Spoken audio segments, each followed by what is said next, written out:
7 तारीख को निधि जी हैं जिनके द्वारा अपने पिताजी की गुमशुदगी दर्ज कराई गई थी और इस दौरान गुमशुदगी की जांच में कुछ संदिग्ध चीजें प्रकाश में आई इन्वेस्टिगेशन में, तो उसके बाद उस गुमशुदगी को अपहरण में तरमीम कर दिया गया। चूंकि जो गुमशुदा थे श्री श्यामलाल जी, वो 80 साल के करीब थे और वो मोटरसाइकिल पर गए थे। उनकी मोटरसाइकिल लावारिस हालत में मिली, जिस पर उनकी नंबर प्लेट भी वहां से हटी हुई थी। इन सबको देखते हुए स्पेशल टीम का गठन करके उनकी तलाश में लगाया गया। जो भी नंबर से विक्टिम के साथ जुड़े हुए थे या अन्य लोग उनके संपर्क में थे, उनके बारे में छानबीन की गई। तो इसमें 2 लोग संदिग्ध प्रकाश में आए, जिसमें एक अजय करके और एक धनराज करके 2 नाम इस पर आए थे, जो लगातार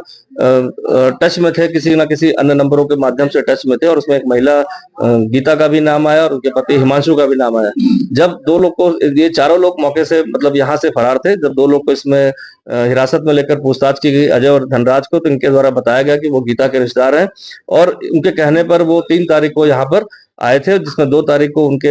गीता और हिमांशु द्वारा उनकी हत्या कर दी गई थी और उसकी जो लाश थी वो टुकड़ों में काट कर रखी थी, जिसको वो फेंकने के लिए सहारनपुर नहर के पास फेंक कर आ गए थे। उनकी निशानदेही जानकारी के आधार पर इसके बाद जो है लाश को जो है अलग अलग पार्ट में जो कटी मिली थी, कुछ नहर से बरामद कर लिया गया था। इसके बाद 2 अभियुक्तों को गिरफ्तार करके जेल भेज दिया गया था।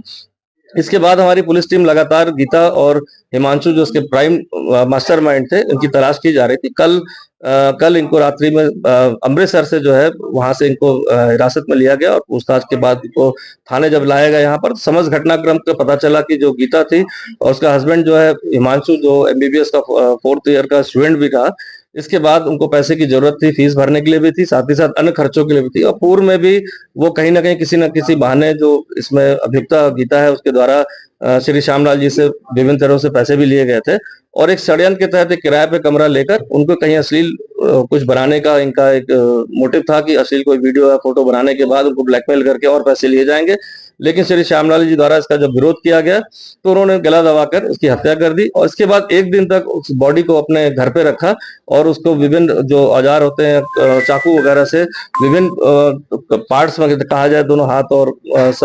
धड़ को अलग करके और उसको पैक करके जो है अपने रिश्तेदारों के माध्यम से नदी में फेंक दिया गया। इनकी गिरफ्तारी उपरांत इसका मोटिव भी क्लियर हो गया और साथ ही साथ पैसों के लिए ब्लैकमेल करके ये हत्या करने का षड्यंत्र रचा गया था, जिसमें 2 अभियुक्त पहले गिरफ्तार हुए थे। 2 मेन प्राइम अभियुक्त जो है कल गिरफ्तार कर लिए गए। आज इनको माननीय न्यायालय में पेश किया जा रहा है।